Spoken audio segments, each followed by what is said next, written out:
Assalamualaikum warahmatullahi wabarakatuh. Bertemu lagi dengan channel Berbagi Ilmu. Kali ini kita mau membahas tentang suku bunga kredit yang tidak turun-turun meskipun suku bunga acuan atau dari Bank Sentral atau Bank Indonesia itu sudah turun.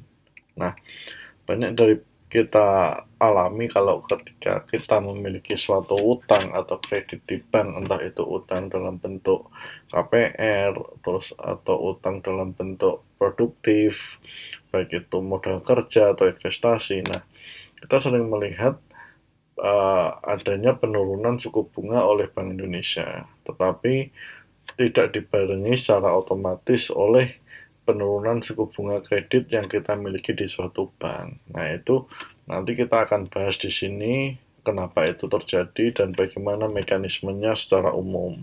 Nah, kita masuk ke materi. Nah, kalau kita lihat di media ya, banyak sekali informasi-informasi yang didengungkan oleh media sebagai suatu indikator makro perbankan atau keuangan, yaitu tentang suku bunga BI atau BI 7 Days Rate Repo. Sekarang acuannya adalah seperti itu. Nah, kalau kita lihat dari data atau dari media yang ada, BI itu sudah mencoba menurunkan suku bunga menjadi 4% suku bunga acuan atau 7 Days Rate Repo atau dulu namanya adalah BI Rate. Nah, tujuan penurunan suku bunga 4% ini apa? Supaya tentu saja perbankan ikut juga menurunkan suku bunga kreditnya. Kenapa seperti itu? Dengan turunnya suku bunga kredit, dengan harapan adalah penyaluran kredit bisa lebih banyak lagi, sehingga perputaran uang di masyarakat bisa lebih cepat dan daya beli masyarakat bisa naik. Seperti itu gambaran secara umumnya. Tetapi faktualnya, meskipun BI sudah turunkan suku bunganya sampai katakanlah 4%, faktualnya juga suku bunga kredit di bank yang mungkin masing-masing kita punya kredit itu juga nggak turun-turun. Nah, kenapa seperti itu? Nah, kita mau lihat nih sebenarnya komponen apa saja atau mungkin bagaimana sih cara perhitungan perbankan sehingga kita paham terkait dengan penurunan suku bunga kredit. Dan apakah memang BI ini memiliki peran yang cukup vital dalam penurunan suku bunga kredit suatu bank. Ya.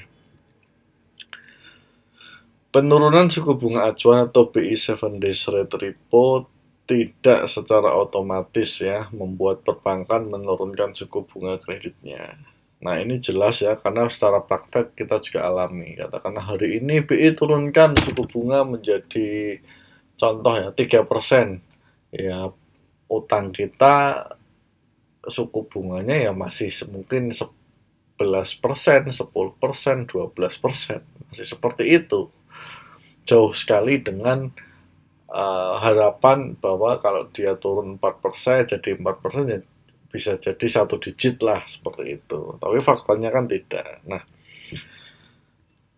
ternyata ada beberapa faktor nih ya yang dipertimbangkan oleh suatu bank ya dalam menentukan suku bunga kreditnya. Yang pertama adalah faktor cost of fund atau biaya bunga atau bisa disebut juga biaya DPK atau dana pihak ketiga. Jadi kan kalau bank itu kan menghimpun dana dari masyarakat. Dana dari masyarakat itu ada dana mahal dan dana murah. Nah, kalau komposisi suatu bank itu dana pihak ketiganya itu adalah kebanyakan dana mahal, maka cost of fund-nya menjadi tinggi. Jadi dana mahal itu adalah yang biasa bunganya tinggi. Contoh deposito. Deposito suatu bank A kan beda-beda tuh. Bank A ada yang bisa ngasih deposito per tahunnya 4%. Tapi bank B bisa ngasih sampai 5%. Bank C mungkin 6%. Nah, itu beda-beda. Kenapa? Karena yaitu perhitungan dari tiap masing-masing bank. Nah, kalau komposisi bunga mahalnya ini lebih banyak dibandingkan bunga murah atau dana murah, maka otomatis cost of fund-nya menjadi tinggi. Contoh kalau rata-rata suatu bank memiliki biaya bunganya 5%, maka tidak mungkin juga dia melempar kreditnya di bawah 5% atau di angka 5%. Kenapa? Karena kan bank itu bisnis. Kalau dia jual 5% saja, ya nggak ada untungnya karena dia harus bayar bunga ke penyimpannya atau nasabahnya 5% juga. Nah, kemudian ada yang namanya risk premium, ya pasti ya namanya bisnis pasti ada risiko dan risiko itu oleh bank sebenarnya sudah dicadangkan. Nah, risk premium tingkat masing-masing bank ini berbeda-beda. Jadi tergantung pada mungkin bergeraknya di bidang apa. Ada yang fokus di bidang korporasi, risk premiumnya mungkin tinggi. Ada yang bergerak di bidang retail, risk premiumnya lebih rendah dan seterusnya. Jadi risk premium itu menurut saya berbeda-beda. Nah, kita anggap saja ya tadi cost of fund itu 5% rata-rata. Kemudian risk premium rata-rata 1%. Nah, kemudian yang faktor ketiga ada overhead cost. Nah, overhead cost itu biaya-biaya ya biasa ya, yang dikeluarkan dalam rangka mendapatkan atau memenuhi bunga tersebut. Katakanlah dalam 1 miliar overhead cost-nya berapa persen, itu selalu dihitung nanti oleh tiap perbankan. Nah, anggap saja kita overhead cost 1% atau 2% lah ya. Nah, saya nggak tahu juga hitungan tepatnya seberapa, cuman ini kita kira-kira saja. Nah, jika tadi cost of fund kita 5%, kemudian risk premiumnya 1%, kemudian ada overhead cost 2%, maka kira-kira totalnya adalah 8%. Nah, ditambah satu lagi profit margin. Nah, pasti dari semua itu bank butuh profit, katakanlah profitnya 1% juga. Nah, maka total suku bunga kredit yang diterapkan pada bank itu menjadi 5 tambah 1 tambah 2 tambah 1, artinya 9%. Nah, itu contoh saja perhitungan. Ya, jadi kenapa kalau BI rate-nya turun, 7 days rate repo-nya turun, belum tentu suku bunga kreditnya turun. Kenapa? Karena bisa terjadi komposisi DPK-nya atau komposisi nasabah penabungnya itu kebanyakan dana mahal, ya. Jadi belum tentu berdampak. Nah, kemudian biasanya selisih antara besarnya bunga kredit dengan bunga simpanan adalah 5-6%. Nah, kalau Anda coba main ke bank-bank gitu kan, coba bank A, bank B, bank C, dan seterusnya, Anda perhatikan, kan ada tuh biasanya di counter-counter itu atau di papan pengumuman, suku bunga deposito sekian persen. Nah, Anda lihat suku bunga kredit katakanlah yang ditawarkan berapa persen. Nah, itu biasanya 5-6%. Jadi kalau Anda mau pinjam kredit yang murah, sebaiknya Anda cari bank yang dana pihak ketiganya itu strukturnya adalah berbiaya murah. Jadi kebanyakan adalah bentuknya tabungan atau giro. Tapi kalau Anda mau nabung, Anda cari yang bank yang susah jualan dana murah, cari yang dananya strukturnya kebanyakan dana mahal. Itu Anda dapat bunga tabungan lebih tinggi. Jadi gitu, kalau mau kredit kita cari bank yang struktur DPK-nya rendah, struktur DPK murahnya tinggi sehingga Anda dapat kreditnya bunga rendah. Nah, kalau Anda mau nabung, Anda cari yang bank itu struktur DPK mahalnya besar.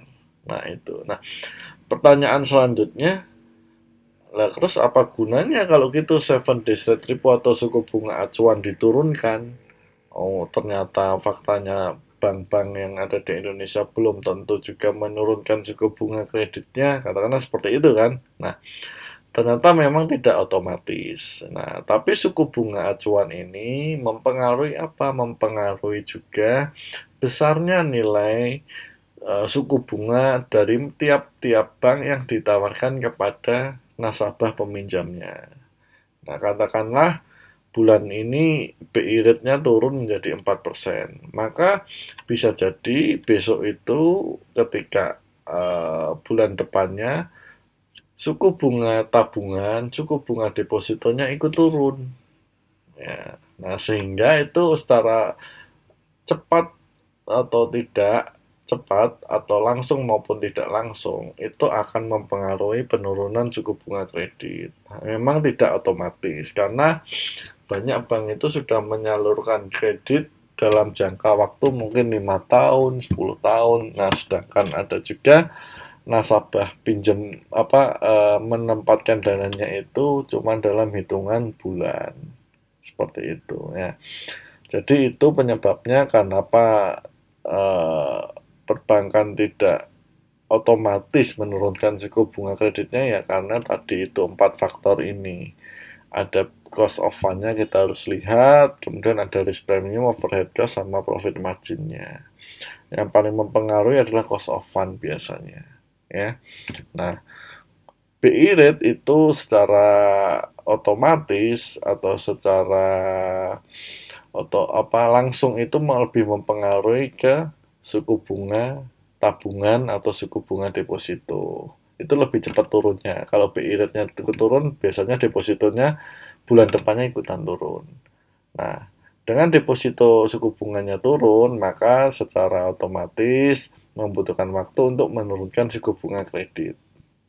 Nah, itu sebenarnya alur mata rantainya. Meskipun tidak secara langsung hari ini BI rate-nya turun, besok suku bunga kreditnya turun, tidak juga. Ya. Nah, mudah-mudahan bisa memberikan manfaat atau informasi. Mohon maaf jika ada kekurangan. Terima kasih sudah menonton. Assalamualaikum warahmatullahi wabarakatuh.